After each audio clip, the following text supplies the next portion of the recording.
اعوذ باللہ من الشیطان الرجیم، بسم اللہ الرحمن الرحیم۔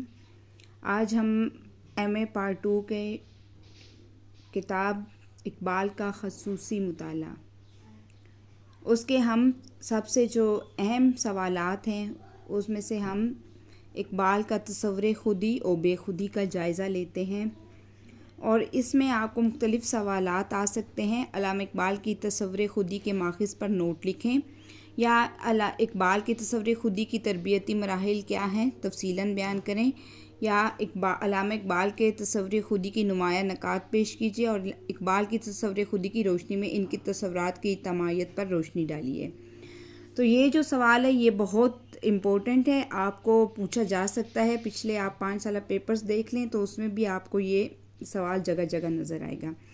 تو جب بھی ہم سوال کا جواب لکھتے ہیں تو اس کا آغاز جو ہے ہم علامہ اقبال کے ریلیٹڈ ہی شعر کا لکھیں گے، کیونکہ ہم جو ہے سبجیکٹ جو ہے وہ ہم علامہ اقبال ہی پڑھ رہے ہیں، علامہ اقبال کا خصوصی مطالعہ۔ تو یہ دیکھیں، سب سے پہلا شعر ہے، خودی کو کر بلند اتنا۔ خودی سے ریلیٹڈ اہم شعر دیکھتے ہیں۔ خودی کو کر بلند اتنا کہ ہر تقدیر سے پہلے خدا بندے سے خود پوچھے، بتا تیری رضا کیا ہے۔ خودی کا تصور علامہ کے فلسفہ کا بنیادی عنصر ہے۔ ان کا فلسفہ خودی صرف زمانی حدود میں ہی محدود نہیں ہے، اس کے علاوہ فلسفہ خودی روحانی حوالے سے ترقی کی منازل طے کرنے کا جو ہے وہ قائل ہے۔ یعنی کہ جو علامہ اقبال کا فلسفہ خودی ہے وہ صرف زمانی نہیں ہے، زمین سے ریلیٹڈ ہی نہیں ہے، بلکہ یہ روحانی ہے فلسفہ خودی۔ تو اس کے ہم اجزاء دیکھتے ہیں کہ سب سے پہلے ہم دیکھتے ہیں کہ خودی ہے کیا۔ اقبال جو ہیں وہ اسرار خودی کے دیباچے میں فرماتے ہیں، ان کی اسرار خودی جو ان کی ایک دیباچے کا نام ہے، اس میں وہ فرماتے ہیں کہ یہ لفظ اس نظم میں بامعنی غرور استعمال نہیں کیے گئے، جیسے کہ عام طور پر مستمل ہے کہ اس کا مفہوم محض احساس نفس یا تعین ذات ہے۔ دراصل خودی فارسی زبان کا لفظ ہے جس کے 2 معنی لیے جاتے ہیں، اپنے نفس اور اپنی ذات کا مکمل شعور ایک، اور اپنے آپ کا حد سے بڑھا ہوا احساس۔ تو یعنی کہ خودی کا مطلب کوئی یہ غرور نہیں ہے، بلکہ یہ اپنے نفس اور اپنی ذات کا مکمل شعور ہے، یعنی کہ انسان اپنے اندر کو خود کو کتنا جان سکتا ہے، اور اپنے آپ کا حد سے بڑھا ہوا احساس۔ دوسرا جو معنی ہے، دیگر الفاظ میں تکبر اور یا غرور بھی کہا جا سکتا ہے، جو آدمی کی مذموم صفات میں سے ہے۔ لہٰذا اس لیے اقبال نے خودی جو ہے وہ اسرار خودی کے دیباچے میں بیان کر دیا ہے، یعنی کہ انہوں نے خودی کو اسرار خودی کے اپنے دیباچے میں بیان کر دیا، جبکہ پہلا مفہوم جو ہے اس قدر جو ہے محدود ہے کہ جس قدر دوسرا معنی مضموم ہے۔ تو اس میں حدیث قدسی ہے، من عرف نفسہ فقد عرف ربہ، جس نے اپنے نفس کو پہچانا تو بے شک اس نے اپنے رب کو پہچان لیا، یعنی کہ جس نے خود کو پہچان لیا اس نے اپنے رب کو پہچان لیا۔ تو عرفان ذات اور عرفان خداوندی کا ذریعہ ثابت ہوتا ہے، اس لیے اقبال نے خودی کے فلسفہ کو اپنے فکر کے مرکزی نقطہ نظر کی حیثیت دی ہے۔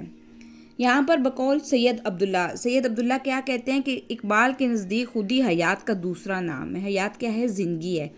تو اقبال کے نزدیک جو خودی ہے وہ زندگی کا دوسرا نام ہے، اور خودی ذوق کے تسخیر کا نام ہے۔ خودی سے مراد خود آگاہی ہے، خودی عبادت ہے، اور ذوق اصطلاح ہے۔ خودی ذوق طلب ہے، خودی ایمان کی مترادف ہے، خودی سرچشمہ جدت و ندرت ہے، خودی یقین کی گہرائی ہے، اور خودی سوز حیات کا سرچشمہ اور ذوق تخلیق کا ماخذ ہے۔ غرض اس قسم کے گوناگوں معنی اور صفات خودی سے وابستہ ہیں۔ یہ سب اسبات خودی کی صورتیں ہیں جو ہر چیز کو ترقی کی اگلی منازل کی طرف محرک ثابت ہو رہی ہیں۔ یعنی کہ خودی کوئی غرور نہیں ہے، بلکہ یہ ایک عبادت بھی ہے، یہ ذوق بھی ہے، یہ طلب بھی ہے، اور یہ ہمارے ایمان کا حصہ بھی ہے۔ تو علامہ اقبال کے خیال کے مطابق خودی سے انسان ایسا فرد بن سکتا ہے جو اپنی ذات میں مکمل مرکز ہو۔ جتنا وہ خدا سے قریب ہوگا اس قدر اس کی انفرادیت زیادہ ہوگی۔ ایسا ہرگز نہیں ہے کہ وہ آخرکار خدا میں جذب ہو جائے۔ اسرار خودی کے مقدمے میں وہ لکھتے ہیں، خودی کی حیثیت اس قطرہ بے مایہ کی طرح نہیں جو دریا میں جا کر فنا ہو جائے اور اپنی ہستی کو کم کر دے، بلکہ اس قطرے کی ہے جو دریا میں جا کر غور ہو جائے۔ یعنی کہ خودی کی حیثیت ایسی نہیں ہے کہ ایک جو بے مایہ قطرہ ہے وہ دریا میں گر کر ہی گم ہو جائے، یعنی کہ فنا ہو جائے، بلکہ ایک ایسی ہستی میں اپنے آپ کو گم کرے، بلکہ اس قطرے کی ہے جو دریا میں جا کر گوہر بن جائے، یعنی کہ وہ دریا میں جا کر ایک قیمتی ہیرا جواہرات، ایک قیمتی گوہر بن جائے۔ کائنات میں ہر چیز کی خودی ہوتی ہے، خواہ ایک معمولی ذرہ ہو یا ایک بہت بڑا پہاڑ، مگر انسانی خودی کا مقام جو ہے انسان کے دل میں ہے۔ اس لیے اقبال نے کہا ہے، خودی کا نشیمن تیرے دل میں ہے، فلک جیسے آنکھ کے دل میں ہے۔ دیکھتے ہیں ہم خودی کا ارتقاء کہاں ہوا ہے۔ بکھرے ہوئے عناصر سے ہم مکمل کائنات کی طرح مسلسل رواں دواں رہتے ہیں، اور اس منزل کے حاصل کرنے میں ہم جو ہے مددگار ہیں، لیکن اس عظیم کے نئے شرکاء ازل سے اعلیٰ مقصد کی تشکیل و تکمیل میں شامل ہوتے رہتے ہیں۔ لہٰذا ایسا ہے کہ یہ کائنات ابھی نہ تمام ہے، بلکہ اپنی تکمیل کی طرف سفر کر رہی ہے۔ اس کائنات کے بارے میں سچائی ابھی مکمل نہیں ہے، یعنی کہ جو لوگوں کو اس کائنات کو جاننے اور پرکھنے کی جستجو ہے وہ ابھی تک مکمل نہیں ہوئی ان کی۔ اس کی وجہ یہ ہے کہ کائنات میں ابھی ایک تکمیل شدہ وحدت کا روپ دھارا ہے، تخلیق کا عمل اور دخل جاری ہے۔ تو اس عمل دخل میں انسان کی شمولیت بھی حضرت محمد صلی اللہ علیہ وسلم کا فرمان ہے، اپنے میں خدائی صفات پیدا کرو، یعنی کہ اپنے اندر جو ہے وہ خدائی صفات پیدا کرو۔ قرآن پاک نے کفار کا تصور دیا ہے، چنانچہ 3 باتیں ہیں جو قرآن کے مطابق جو ہیں وہ ہمارے مطابق واضح طور پر ہمارے سامنے آتی ہیں۔ اول یہ کہ انسان اللہ کا برگزیدہ بندہ ہے، اور دوسرا یہ کہ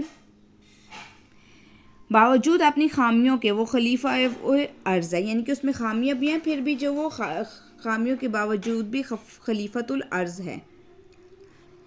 اور تیسرا یہ کہ وہ ایک آزاد شخصیت کا امین ہے، جس نے خود اپنے آپ کو خطرے میں ڈال کر قبول کیا ہے۔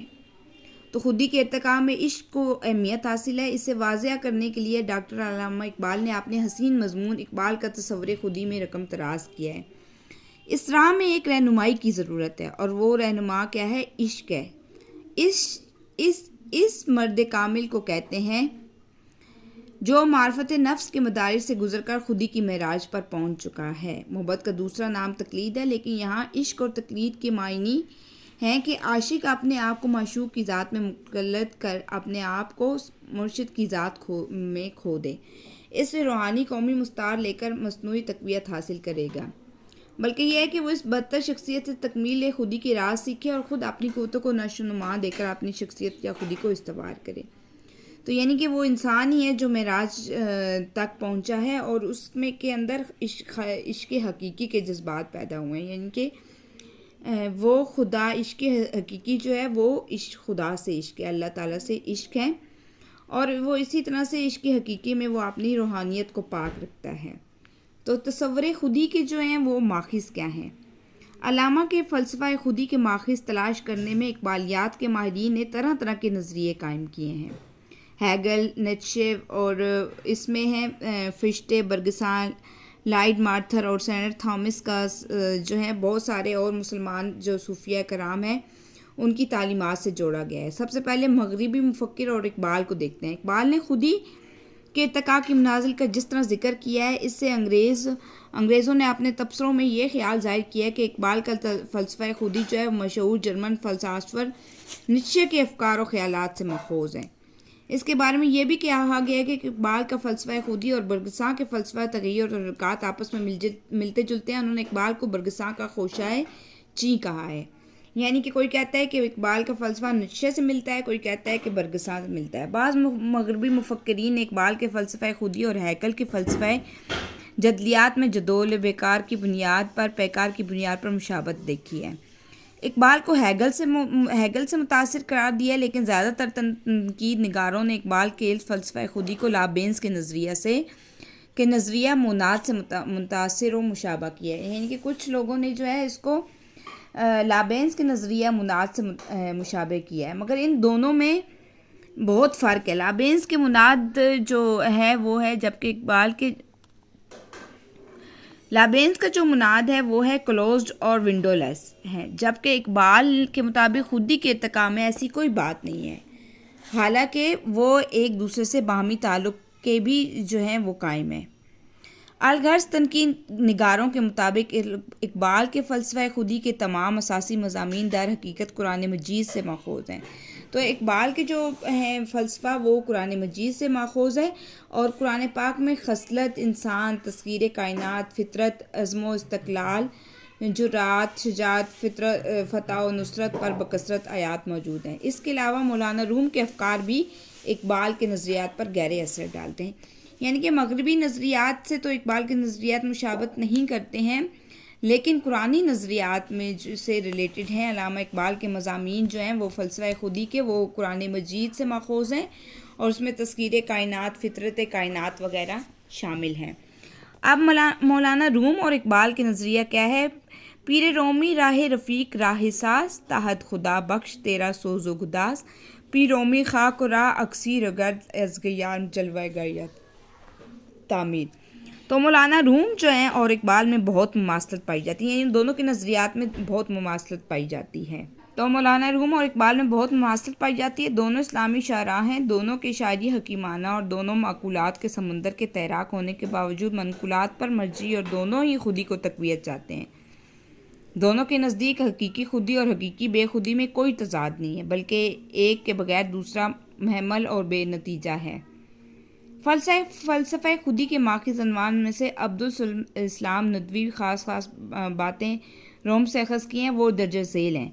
پہلی چیز تو یہ ہے کہ خودی کا تصور جو ہے وہ اقبال کے فلسفہ کی اساس ہے، اور اسی پر ان کے تمام فلسفیانہ خیالات کی بنیاد ہے۔ بظاہر تو معلوم ہوتا ہے کہ تصور یورپین فلاسفر سے ماخوذ ہے، لیکن واقعہ یہ ہے کہ اقبال نے اس جو ہے تخیل کو مولانا روم سے اخذ کیا ہے، یعنی کہ اقبال کچھ تو کہتے ہیں کہ یورپین سے علامہ اقبال کے نظریات ماخوذ ہیں، لیکن حقیقت یہ ہے کہ انہوں نے مولانا روم سے اخذ کیا ہے۔ لیکن اس خودی کو اگر مطلق العنان چھوڑ دیا جائے تو وہ ایک شیطانی قوت بن جاتی ہے، جس کا کام تخریب و فساد اور لوٹ مار، گمراہی و ضلالت اور قتل و غارت کے سوا کچھ نہیں ہے۔ یعنی کہ اگر ہم اپنی خودی کو مطلق العنان چھوڑ دیں تو ہم اپنے آپ پر قابو نہ پائیں تو پھر ہر طرف فساد، لوٹ مار، گمراہی اور ضلالت اور قتل و غارت ہے۔ اس میں اعتدال پیدا کرنے کے لیے اس کو کسی آئین کا پابند ہونا ضروری ہے۔ یہاں بھی مولانا روم ان کی رہنمائی کرتے ہیں، یعنی کہ انسان کو اپنی خودی کا پابند ہونے کے لیے آئین کا پابند ہونا پڑتا ہے۔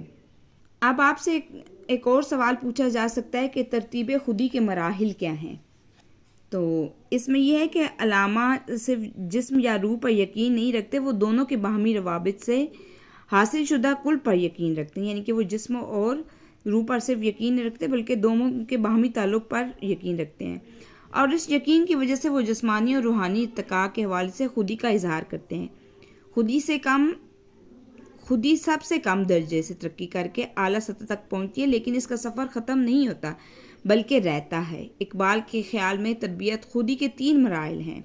ایک تو یہ ہے کہ اطاعت الہی کرے، یعنی کہ اللہ تعالیٰ کے احکامات کی پیروی کروے، اس کے آیات کی پابندی کا عادی بنائے جو خدا نے اپنی مخلوقات کے لیے مقرر فرمایا ہے، جبر و قدر کا فرق مٹا دے اور خود ہی اللہ تعالیٰ کی منشا کے مطابق ڈھال دے، یعنی کہ جو لوگوں پر جبر کرتا ہے اس کا فرق مٹائے اور اللہ تعالیٰ کی یاد میں اپنے آپ کو اسی مطابق ڈھال لے۔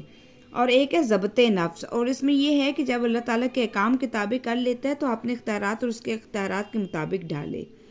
وہ اپنی نفسانی خواہشات کو پوری طرح سے زیر نہیں ہو چکی، بلکہ وہ اپنی نفسانی خواہشات کو بھی پوری طرح سے قابو کرے، اور اس کے وقت بھی وہ خودی کو بھی بیراہ کر سکتی ہے، جس بات کو اپنے قابو میں کرے۔ اور پھر تیسرا اس کا کیا پوائنٹ ہے کہ نیابت الہی، پہلے دونوں مراحل طے کرنے کے بعد خود کو وہ مرتبہ ہو جاتا ہے جیسے انسانیت کا اوج کمال خیال کیا جاتا ہے۔ اسی مقام و درجہ کے بارے میں اقبال نے کہا ہے، خودی کو کر بلند اتنا کہ ہر تقدیر سے پہلے خدا بندے سے خود پوچھے بتا تیری رضا کیا، یعنی کہ اپنے آپ کو اس قدر جو ہے احکام الہی کا پابند کر دے کہ اللہ تعالیٰ خود اسے پوچھے کہ اب آگے تیری کیا مرضی ہے۔ اس مقام پر پہنچ کر بندہ خدا سے ہمکنار ہوتا ہے، تسخیر کائنات کی خدائی صفات اس کے اندر پیدا ہو جاتی ہیں۔ یہی وہ درجہ ہے جسے حاصل کرنا اتقاء خودی کا نصب العین ہے۔ تو یہاں کیا ہے، علامہ اقبال فرماتے ہیں، خاکی و نوردی نیاد بندہ مولا صفات، ہر دو جہاں سے غنی اس کا دل ہے بے نیاز۔ تو جب تک آپ کوسچن میں علامہ اقبال سے اس سوال سے ریلیٹڈ آپ کو جو ہے شاعری نہیں لکھیں گے تو آپ کو اس کے نمبر نہیں ملیں گے. آپ نے یہ دھیان رکھنا ہے کہ آپ اپنی شاعری کا حوالہ دیتے ہوئے، کوسچن کا جواب دیتے ہوئے، سوال کا جواب لکھتے ہوئے آپ نے اس کے جو ہے حوالہ دینا ہے آپ نے شاعری کا. اقبال کے خیال میں جب انسان اس منزل نیابت الہی پر پہنچ جاتا ہے تو اقبال یوں لکھتے ہیں: جو شخص اس منزل پر پہنچ جاتا ہے وہ اس دنیا میں خلیفہ اللہ ہو جاتا ہے. یعنی کہ جو اپنی منزل پا لیتا ہے وہ اللہ کا خلیفہ بن جاتا ہے. وہ کامل خودی کے مالک اور انسانیت کا منتہا مقصود ہوتا ہے. یعنی کہ اس کی زندگی میں آ کر حیات اپنے مرتبہ کو کمال کو پہنچ جاتی ہے. اس کائنات کے پیچیدہ مسائل اس کی نظر میں سہل معلوم ہوتے ہیں. یعنی کہ مشکل سے مشکل جو مسئلے ہوتے ہیں وہ آسان ہو جاتے ہیں، اور اعلیٰ ترین اور بہترین عمل دونوں کا حاصل ہے. اور اس کی زندگی میں فکر و عمل، جبلت و ادراک سا بھی ہوتے ہیں. تو یہ تھا علامہ اقبال کی خودی کے مراحل اور علامہ اقبال کا تصور خودی. تو آگے ہم اگلے کوسچن میں پڑھیں گے. اگلا سوال ہوگا خودی کے پہلو کیا ہیں. تو انشاءاللہ ہم پھر دیکھتے ہیں کہ خودی کے پہلو کیا ہیں.